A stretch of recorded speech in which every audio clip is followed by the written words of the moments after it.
Good morning, dear students. Today we are going to start unit number 3, laws of motion. और इसमें हमने कितने chapter पढ़ने हैं? These are the two chapters. First is the Newton's law of motion and second is the friction and dynamics of the circular motion.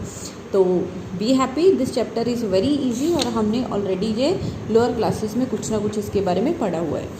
तो यह आज हम स्टार्ट कर रहे हैं हमारा first chapter, that is the Newton's laws of motion. तो Newton's laws of motion start करने से पहले हम यहाँ पे क्या किसके बारे में बात करेंगे? फोर्स के बारे में बात करेंगे. तो फोर्स क्या होता है? फोर्स हमें सबको पता है क्या क्या है, कि जब हम किसी भी ऑब्जेक्ट को पुश करते हैं और पुल कर सकते हैं, अगर हम एफर्ट्स लगाते हैं तो अगर ऑब्जेक्ट मूव हो रहा है तो वो क्या हो जाएगा? रुक जाएगा, स्टेशनरी हो जाएगा, रेस्ट पे आ जाएगा. अगर रेस्ट पे है तो वो मूव होने लग जाता है. अगर हम डायरेक्शन चेंज करनी चाहें तो हम वो भी कर सकते हैं. तो फोर्स क्या है कि एक्सटर्नल एफर्ट है जो हमने किसी भी ऑब्जेक्ट में पुश और पुल की फॉर्म में अप्लाई किया है, जो क्या करेगा? मोशन प्रोड्यूस कर सकता है बॉडी में और बॉडी के मोशन को स्टॉप कर सकता है. नेक्स्ट, इट चेंजेस और try to change the direction of the motion of the object. अगर हम एग्जांपल की बात करें कि when we push a ball laying on the ground it starts rolling. अगर आपके पास सामने बॉल आ जाए, आप उसको किक करते हो तो वो क्या हो जाती है? मूव होने लग जाती है. Means we have applied some force and ball की जो स्टेट ऑफ रेस्ट है वो किस में चेंज हो गई? मोशन में चेंज हो गई. नेक्स्ट है, a ball falling downward can be easily caught by your hands. कहता है अगर बॉल आपकी ओर आ रही है, आप क्रिकेट प्ले करते हो तो वहाँ पे कैच लेते हैं ना, और वो बॉल को हम रोकते हैं वहाँ पे, तो वहाँ पे क्या होता है कि जो बॉल मोशन में थी, हमने फोर्स अप्लाई किया, वो कहाँ पे आ गई? रेस्ट पे आ गई. सिमिलरली अगर आपके पास one end of circle constant force के साथ अगर आप एक स्टोन को थ्रेड के साथ टाई कर लो, उसको घुमाई जाओ आप एक सर्कल में, तो उसकी एक पर्टिकुलर डायरेक्शन, आप कॉन्स्टेंटली उसकी डायरेक्शन क्या है? चेंज कर रहे हैं. If there is a change in the direction तो वो कैसे हुई? By applying the centripetal force. Next is the inertia. Inertia वही है जो हमने 9th क्लास में पढ़ा हुआ था. इनर्शिया क्या है? जैसे कि आप एक रूम में चेयर और टेबल रख दो, जब तक हम उसको मूव नहीं करवाएंगे तो वो एज इट इज़ ही पड़ा रहेगा. मीन्स कोई भी ऑब्जेक्ट अपने आप अपनी पोजीशन नहीं चेंज कर रहा है, क्योंकि वो चाहता नहीं है. The object resist to change its position by itself. तो इसी प्रॉपर्टी को हम क्या नाम देते हैं?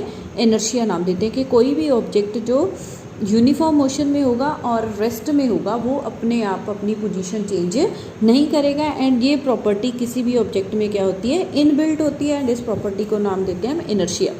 सो इनर्शिया की डेफिनेशन क्या है? The inherent property of all bodies by virtue of which they cannot change their state of rest or of uniform motion along a straight line on their own is called the inertia.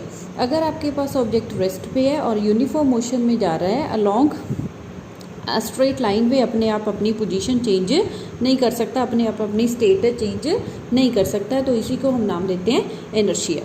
तो inertia क्या था आपके पास? No force is required. Galileo ने सबसे पहले हमें बताया था कि हमें कोई भी फोर्स नहीं रिक्वायर्ड है किसी भी बॉडी को मूव करवाने के लिए with uniform velocity along the straight line. तो फोर्स किसके लिए चाहिए? हमें सिर्फ उसकी स्टेट ऑफ रेस्ट को मोशन में और मोशन को रेस्ट में लाने के लिए हमें रिक्वायर्ड, और किसी भी ऑब्जेक्ट की डायरेक्शन को चेंज करने के लिए हमें फोर्स रिक्वायर्ड है. तो अगर आपके पास एक्सटर्नल फोर्स एब्सेंट होगा तो कोई भी बॉडी अपनी पोजीशन अपने आप चेंज नहीं कर पाएगी. इट्स स्टेट ऑफ रेस्ट और the state of uniform motion along the straight line. And this statement is called the Galileo law of inertia. Now next topic is the linear momentum. Linear momentum क्या होती है आपके पास? किसी भी body में एक particular physical quantity contain होती है due to its motion. The physical quantity contained in the body due to its motion is called a linear momentum. तो लीनियर मोमेंटम हम कैसे देखते हैं कि कैसे किन किन फैक्टर के ऊपर डिपेंड कर रही है. हम एग्जांपल ले रहे हैं. एक है, पहला है आपके पास मास ऑफ द बॉडी. आपके पास दो बॉल्स आ रही हैं, one is a smaller ball और यू कैन से दैट एक तो बॉल है, एक स्टोन है, आपकी ओर मूव हो रहे हैं. आपने दोनों को रोकना है वहाँ पे. तो जो एक बॉल है उसको तो हम इजीली रोक लेते हैं. अगर आपके पास स्टोन आ रहा है, एक बड़े वाला स्टोन आपकी ओर मूव हो रहा है, तो उसको रोकना हमारे लिए क्या होता है? डिफ़िकल्ट होता है. तो मीन्स जो आपके पास बॉल है उसके लिए अपोजिंग फोर्स हमें लेस रिक्वायर्ड है, और जो आपके पास स्टोन है उसके लिए जो आपके पास अपोजिंग फोर्स था वो हमें ज़्यादा चाहिए था। तो मीन्स इनर्शिया किस में होगा, जो हैवियर वन है, मीन्स स्टोन के पास इनर्शिया ज़्यादा होगा, सॉरी मोमेंटम उसके पास क्या होगी, ज़्यादा होगी as compared to the momentum of the ball. Next है आपके पास एक दो बॉल्स हैं, आप प्ले कर रहे हो, एक बहुत हाई स्पीड से आ रही है, कम स्पीड से आ रही है। जो लो स्पीड से आएगी तो उसको हमारे लिए रोकना क्या होगा, इजी होगा as compared to the ball that is moving with very large velocity. तो मीन्स जो मोमेंटम होगी स्लो मूविंग बॉल के पास कम होगी as compared to the momentum of the ball that is moving with high velocity. So the जो linear momentum है वो कौन के फैक्टर पे ऊपर डिपेंड कर रही है, that depends on the mass and velocity and directly more is the mass, more is a linear momentum, more is velocity, more is linear momentum. So P is equal to m into v and P के आपके पास एक vector quantity है जो P की direction होगी same as that of the direction of the velocity.